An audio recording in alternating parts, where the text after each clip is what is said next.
Israel दुनिया का एकमात्र यहूदी बहुसंख्यक देश जिसका हर पड़ोसी उसका दुश्मन है और उसके बर्बादी देखने की आस लगाए बैठे हैं, जहां प्रतिकूल परिस्थितियों के बीच भी इनोवेशन पनपता है। इस वीडियो में हम इजराइल की एंटरप्रेन्योरल कल्चर पर प्रकाश डालेंगे, जिसे सदियों के संघर्ष के माध्यम से निखारा गया हो, जो उन लोगों की अदम्य भावना का प्रमाण है जिन्होंने युद्ध और उत्पीड़न के अनगिनत तूफानों का सामना किया है। कैसे इजराइल एक वार जोन से टेक जोन में बदल गया, जहां हर इनोवेशन एक विजय है, हर सफलता एक ऐसे राष्ट्र के जीत है जिसने बार बार बाधाओं का सामना किया है। इसी के बारे में हम एक बुक समरी देखने वाले हैं जिसका नाम है स्टार्टअप नेशन।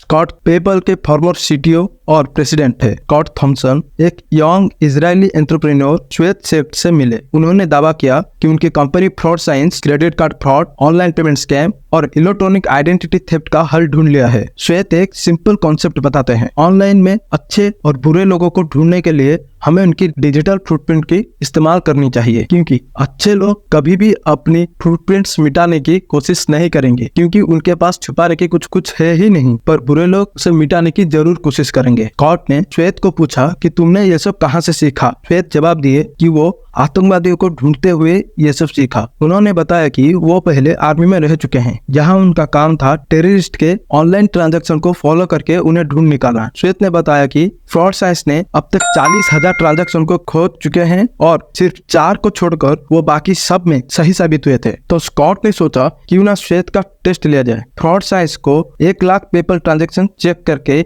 यूजर्स की क्रेडिबिलिटी को एनालाइज करना था। फिर स्कॉट ने फ्रॉड साइंस के रिजल्ट को पेपल से कंपेयर करना था। स्कॉट ने वो ट्रांजैक्शन थर्सडे को असाइन किए। संडे को ही उन्हें श्वेत का ईमेल मिला जिसमें लिखा था हमने काम पूरा कर लिया है। फिर स्कॉट ने फ्रॉड साइंस के रिजल्ट को पेपल की पीएचडी टीम को चेक करने के लिए दिया। उन्हें पता चला कि श्वेत और उनकी टीम का रिजल्ट पेपल की तुलना में ज्यादा एक्यूरेट थे। ये काम उन्होंने बहुत कम टाइम में और लिमिटेड इंफॉर्मेशन के साथ किया था। अब पेपल को जरूरत था कि वो जल्द से जल्द फ्रॉड साइंस को एक्वायर कर ले, इससे पहले कि वो उनके कॉम्पिटिटर्स के हाथ लगे। नेगोशिएशन के बाद फ्रॉड साइंस को $169 मिलियन में एक्वायर किया गया। जल्द ही स्कॉट ने डिसाइड किया कि वो फ्रॉड साइंस विजिट करने के लिए इजराइल जाएंगे। स्कॉट ने वहाँ खुशबा के बारे में जाना, जो एक हिब्रू टर्म है जिसका मतलब है पक्का इरादा।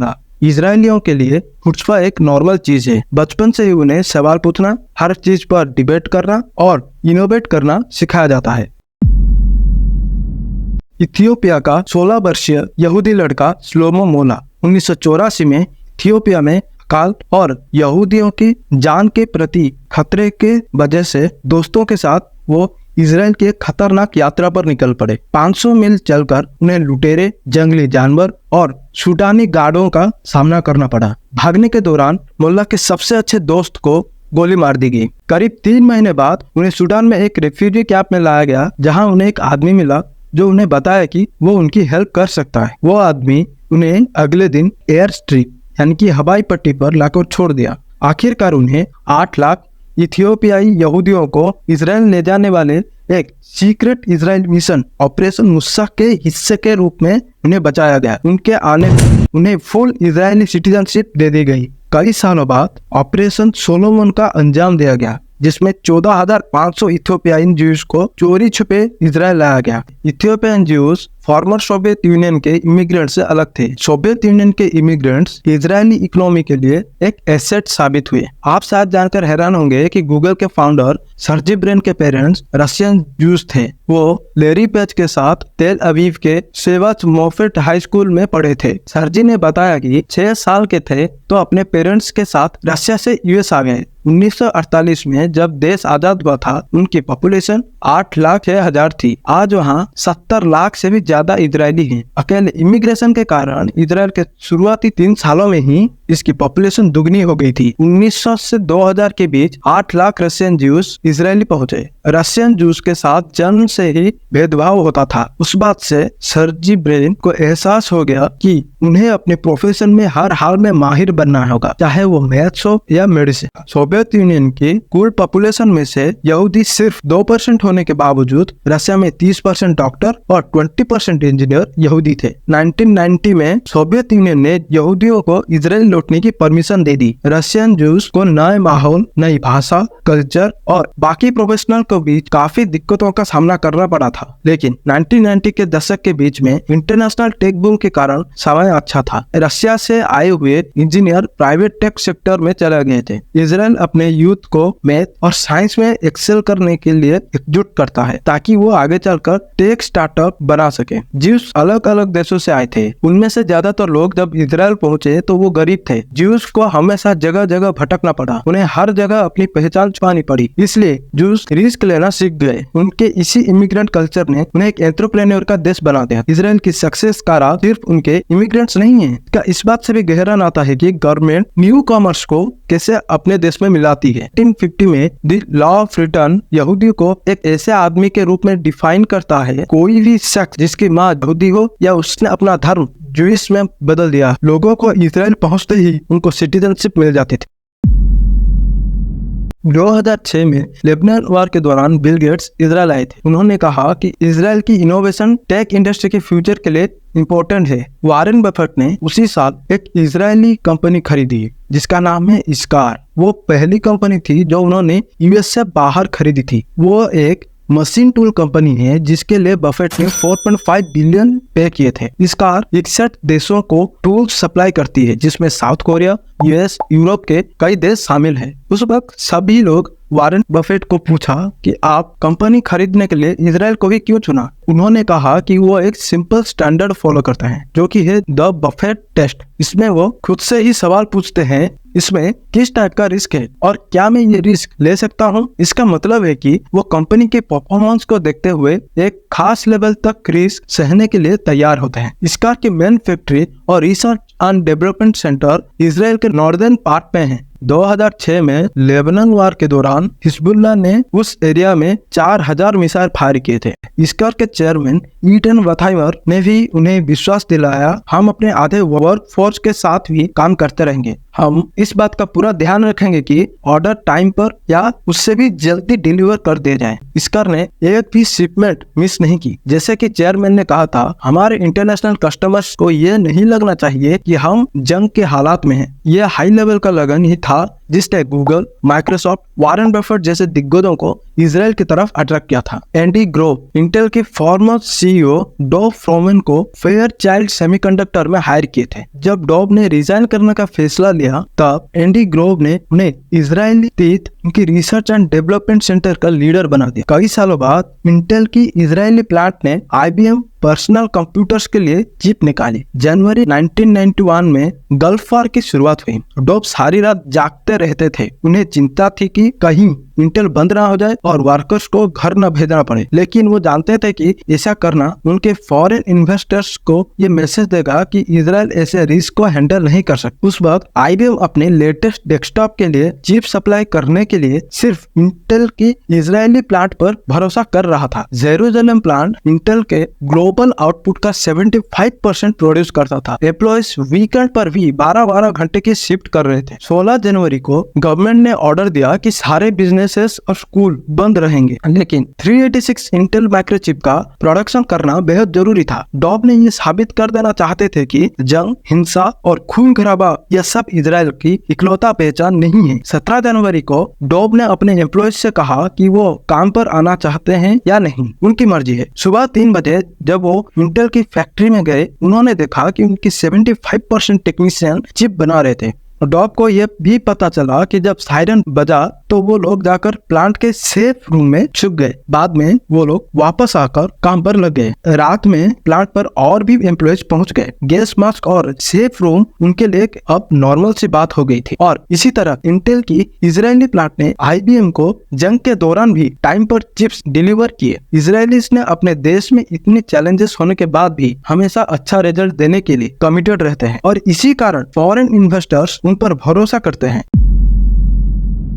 ऑर्ना Berry Ornet Data Communications company के को-फाउंडर हैं, जो लोकल एरिया नेटवर्क्स LAN के लिए इक्विपमेंट डेवलप करती हैं। 1995 में ऑर्नेट डेटा को साइमेंस ने खरीद लिया था। ये इसराइल का पहला ऐसा स्टार्टअप था जिसे किसी यूरोपियन कंपनी ने खरीदा था। ऑर्ना मानती थी कि यह गवर्नमेंट के नए प्रोग्राम योजना की वजह से पॉसिबल हो पाया। इक्विजिशन से पहले जब ऑर्ना इन्वेस्टर्स को ढूंढने के लिए यूएस गई, ज्यादातर फॉरेन इन्वेस्टर्स को लगा था कि इसराइल में पैसा इन्वेस्ट करना बेवकूफी भरा आइडिया है। उन्हें लगता था कि इसराइल एक आर्कियोलॉजिकल साइट, प्राचीन धर्म और भयानक संघर्ष से भरी एक जगह है। 1980 के दशक में भी इसराइल नई टेक्नोलॉजी डेवलप करने में भी माहिर था। प्रॉब्लम ये थी कि स्टार्टअप फाउंडर्स को ये पता ही नहीं था कि कंपनी कैसे चलाते हैं, अपने प्रोडक्ट्स को कैसे कस्टमाइज कर सकते हैं, कैसे वो अपने प्रोडक्ट को मैन्युफैक्चर करके उनके मार्केट करेंगे और मिलो दूर बैठे कस्टमर्स को डिलीवर कर सकते हैं। इसराइल में योजना या वेंचर कैपिटल आने से पहले फंडिंग के सिर्फ 3 सोर्स थे। पहला था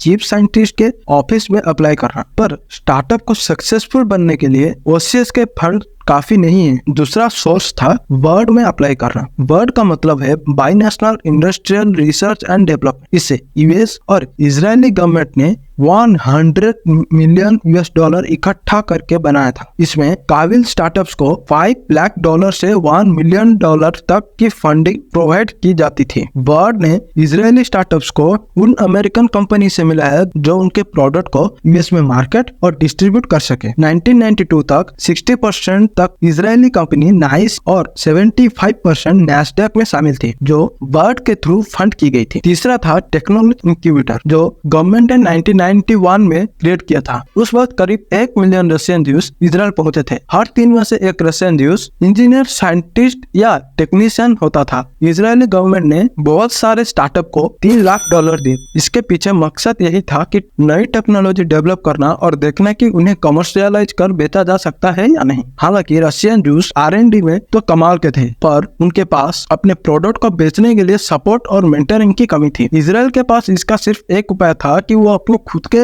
वेंचर कैपिटल इंडस्ट्री बनाए। यूएस में हजारों वेंचर कैपिटल ने सिलिकॉन वैली के स्टार्टअप्स को सक्सेसफुल बनाया है। अमेरिकन वेंचर कैपिटल्स जानते थे कि कंपनीज कैसे बनाते हैं, फाउंडर्स को कैसे गाइड करना है, और वो टेक्नोलॉजी और फंडिंग प्रोसेस को समझते हैं। इसीलिए इसराइल में मिनिस्ट्री ऑफ फाइनेंस ने योजवा नाम के एक प्रोग्राम शुरू किया, जिसका मतलब है इनिशिएटिव। योजवा की फर्स्ट इन्वेस्टमेंट थी $1 मिलियन की, जो ऑर्नेट डेटा कम्युनिकेशंस की दी गई थी। ये कंपनी योजवा की पहले सक्सेस स्टोरी बन गई। 1992 से लेकर 1997 तक 10 और योजवा फंड्स बनाए गए। आज ये सैकड़ों इजरायली स्टार्टअप्स को सपोर्ट कर रहे हैं। इसराइल ने 1999 में $40 मिलियन और 2000 में $200 मिलियन रेज किए, और आज 45 इजरायली वेंचर कैपिटल फॉर्म है। Japan, south Korea, Singapore, Australia और न्यूजीलैंड जैसे देशों के फॉरेन इन्वेस्टर्स स्टार्टअप्स में इन्वेस्ट करने इसराइल आए। यहाँ तक कि 2008 में जब टेक बबल बस्ट हुआ था, तो इसराइल के ग्लोबल वेंचर कैपिटल का शेयर 15% से 31% हो गया।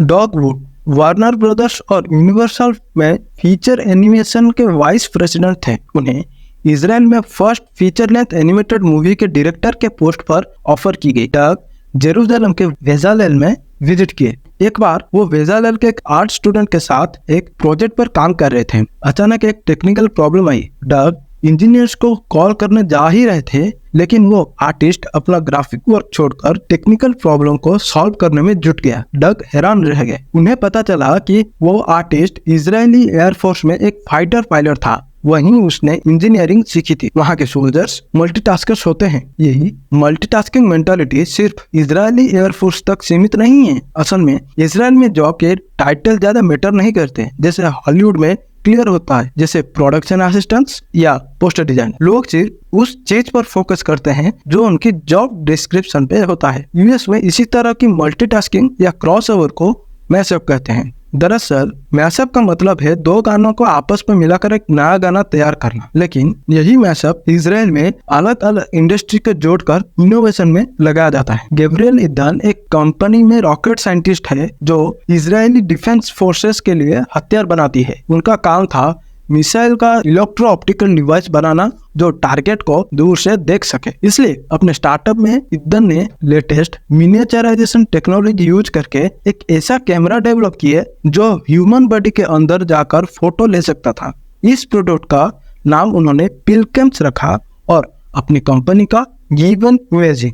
2007 तक कंपनी करीब 7 लाख पिल कैप्स बेच चुके थे। आज पिल कैप का लेटेस्ट वर्जन एक पेशेंट के इंटेस्टाइन से 1 सेकंड में 18 इमेज ट्रांसमिट कर सकता है। एक और कंपनी है जिसने मिलिट्री और मेडिसिन के बीच में मैशअप किया है, वो है एस्पिरोनिक्स। एस्पिरोनिक्स एक इनहेलर डेवलप किया है जो एक क्रेडिट कार्ड की तरह दिखता है, जिसके अंदर सांस से चलने वाली वाइन टरबाइन है। टिपिकल इनहेलर के साथ ये प्रॉब्लम होता है कि वो ज्यादा कॉस्टली होता है और इस्तेमाल करने में भी मुश्किल होते हैं। एस्पिरोनिक्स कार्ड के अंदर एक छोटा सा प्रोपेलर होता है जो तब शुरू होता है जब इसके किनारे से सांस अंदर लेते हैं। इससे प्रोपेलर घूमता है और मेज के अंदर जो दवा है उसे टच करता है और दवाई को पेशेंट की लंग्स की तरफ ले जाता है। एस्पिरोनिक्स टीम में डैन एटलर शामिल है जो जेट इंजन और गैस टरबाइन डिजाइन करने में स्पेशलिस्ट है। इन स्टार्टअप से हमें इजराइल की मल्टीडिसिप्लिनरी बैकग्राउंड नजर आता है। इस वीडियो की समरी यह है कि सबसे पहले हमने इजराइल के खुट्पा के बारे में जाना, जिसका मतलब है अद्भुत साहस। सेकंड, हमने जाना कि इजराइल में कैसे इमिग्रेशन की वजह से उनके अंदर रिस्क लेने का डर खत्म हो गया। थर्ड, हमने जाना कि इंटेल, गूगल, माइक्रोसॉफ्ट और वॉरेन बफेट ने इजराइल में काफी बड़े पैमाने पर इन्वेस्टमेंट किए। उन्हें रिस्क की परवाह नहीं है क्योंकि इजरायलीज एक्सीलेंट रिजल्ट डिलीवर करते हैं। फोर्थ, आपने योजना के बारे में जाना जो इजराइल का वेंचर कैपिटल प्रोग्राम है। फिफ्थ, आपने जाना कि बहुत से इजरायली स्टार्टअप्स जिन्होंने इनोवेशन को लेकर मल्टीडिसिप्लिनरी अप्रोच अपनाए हैं। इजराइल का प्रमुख उद्देश्य दुनिया भर में सभी यहूदी लोगों के लिए एक सेफ प्लेस प्रोवाइड करना। देश में कई इजरायली इंडस्ट्रीज भी है जो अपनी प्रॉफिट के साथ साथ अपने देश की प्रोग्रेस को भी फर्स्ट प्रायोरिटी देते हैं। ये इंस्टीट्यूट कठिनाइयां और निरंतर संघर्षों का सामना करते हुए देशभक्ति और समर्पण का प्रदर्शन करते हैं। यहूदी लोग सेना से सीखे गए अपनी स्किल्स जैसे टीम वर्क, लीडरशिप और गोल ओरिएंटेड एबिलिटीज को बिजनेस में लागू करते हैं। 21वीं सदी में आइडिया फैक्ट्री बनने में सभी देशों के लिए एक चैलेंज है। इजराइल सीखने के लिए एक मॉडल के रूप में काम करता है जिससे वो बाकी दुनिया से सीखता है। आज के लिए बस इतना ही। जय हिंद, जय भारत।